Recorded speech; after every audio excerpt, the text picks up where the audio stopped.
fall. Like all the others. How many of you are there? Not enough. Do you really think that... Oh, wow, they really just vanish. Huh? Oh, that's rude.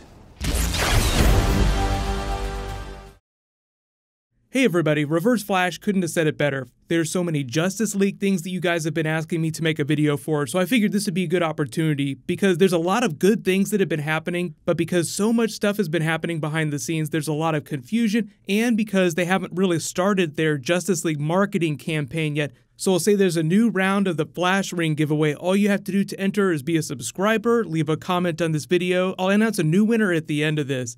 And the funny thing about that is that Ezra Miller was actually talking about the costume Flash Ring in the Flash movie universe. So I'll address that in a second. But the big stuff you guys want to know about is what's up with Justice League. Because the studio just did an assembly cut screening of it last week. Everyone was sworn to secrecy, but of course a bunch of people broke their embargo and started posting about it on social. So we learned a couple of the big changes that they've made to it. The biggest one being that it sounds like Lex Luthor has been completely cut out of the film, which I'm totally fine with because it's all about bringing the Justice League together, facing Steppenwolf, setting up this big Darkseid threat that'll be coming down the pipe later. So there are just so many things that are going on in the movie that if they want to save the Lex Luthor character for the next Man of Steel movie, that's totally okay. And honestly, I don't think that it had anything to do with the polarizing reaction to Jesse Eisenberg's version of Lex Luthor. I think the fact that there were just so many story elements and characters going on, they probably just decided to opt for simplicity, not to draw attention away from the main narrative. The other really big inside baseball Joss Whedon news that just dropped was that he's going to get a screenwriting credit from the Writers Guild on Justice League, and that might not sound like a big deal, but in order to be credited as a writer on a big Hollywood movie like that, you have to write 30% of the movie. It's ironclad. So a lot of people are like, wait a minute, he changed 30% of the movie. That's a giant chunk of the movie because we knew that he was working on the script way back for reshoots, but we really didn't know how big of a role he would play in the film because it's still Zack Snyder's film. That's what they keep saying. But the fact that he gets the writing credit means that he did a lot of work on it.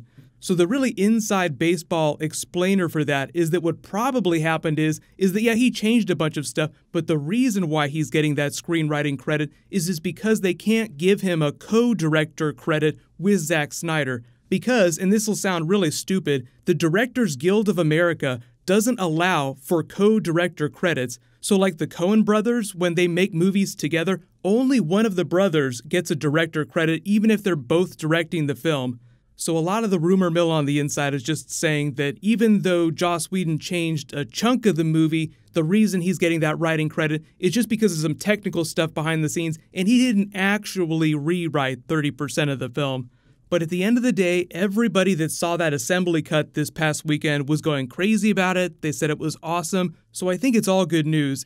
But moving into the Flashpoint movie, so there will be crossover with the Justice League universe because it's sort of a continuation of the DCEU characters as they exist now.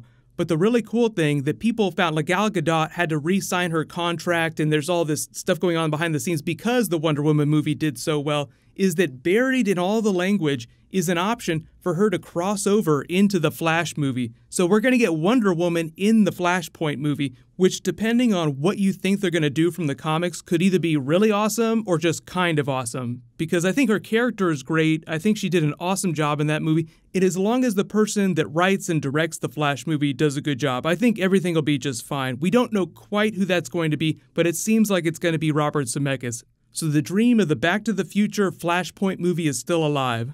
But if you're familiar with the Flashpoint storyline, it's pretty dark and kind of depressing, and they've pivoted more towards optimism and hope. So whatever version of Flashpoint they do from the comics, I think it'll have a more hopeful spin. Like there are a couple big WTFs during that story. Reverse Flash is amazing. I totally think he's going to be a part of that story.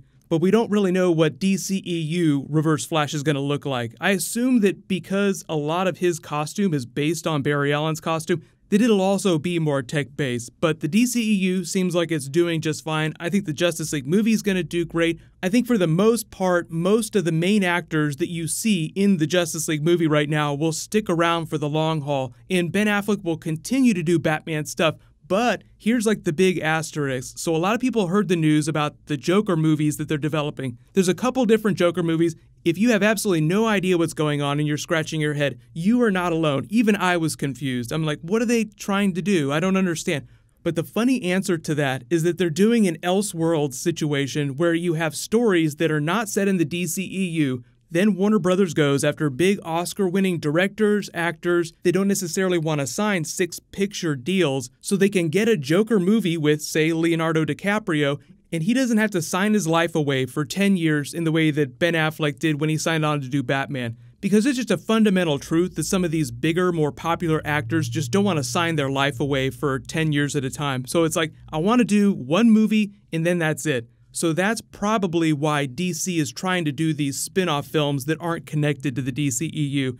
Like if Martin Scorsese says he wants to direct a DC film and Leonardo DiCaprio says, oh, he's doing it, I'll totally do it, they're going to bend over backwards as far as they can to make that happen. And just the easiest way to do that is to tell them, you don't have to worry about what happened in Justice League. This isn't connected to any of that. Just make a really awesome film that people will enjoy. So I know it's still kind of mind-blowing, but it's just the way that Warner Brothers handles their films. They're more of a director shop where they bring in really great talent and say, hey, here are these characters, please be true to them, but do what you want to do. Instead of having someone like Kevin Feige say, okay, I'm going to control all the creative, here's the box that you get to play in, do not go outside this box. But I think what'll be interesting is a couple years down the road, once we get all these films, we can kind of judge which method is better. I think it'll lead to some really interesting DC films, but I do think that Marvel is also doing a really awesome thing too. So it's just two completely different ways of envisioning your big cinematic universe. But really like the last big thing, I know people have been asking about Matthew Vaughn maybe doing a Man of Steel movie. That was actually in talks a while ago. I've already made a video about it, so I'll link it at the end of this. It was talked about earlier this year, and he made comments about it years ago. Like, way long time ago, he was in talks to do it. It went away. Now he might wind up doing it again, but I guess we'll see. I'll do videos when they announce big stuff. But just start expecting a whole bunch more Justice League stuff to start dropping in the next couple months. But you'll probably hear more news about test screenings and people reacting to different cuts of the film in the next couple weeks. But what'll happen is there'll be a bunch more Flash, Arrow, DC TV stuff dropping in the next couple weeks because that's all coming back. Flash is going to be crazy this year. I'll be doing Flash Ring giveaways all season long, so if you're not subscribed, make sure you click that bell so you don't miss any of the videos, and leave all your bonus video requests too, for DCEU stuff as well. Congratulations to the latest giveaway winner, Shashika Willis. Please private message me on the back end of my channel so I can get your contact details. There'll be a new round when I post a new DC video. You can click here for brand new Flash footage, and you can click here to listen to Matthew Vaughn talk about his idea for a Man of Steel movie. Thank you so much for watching. Everybody stay awesome. I'll see you guys tonight.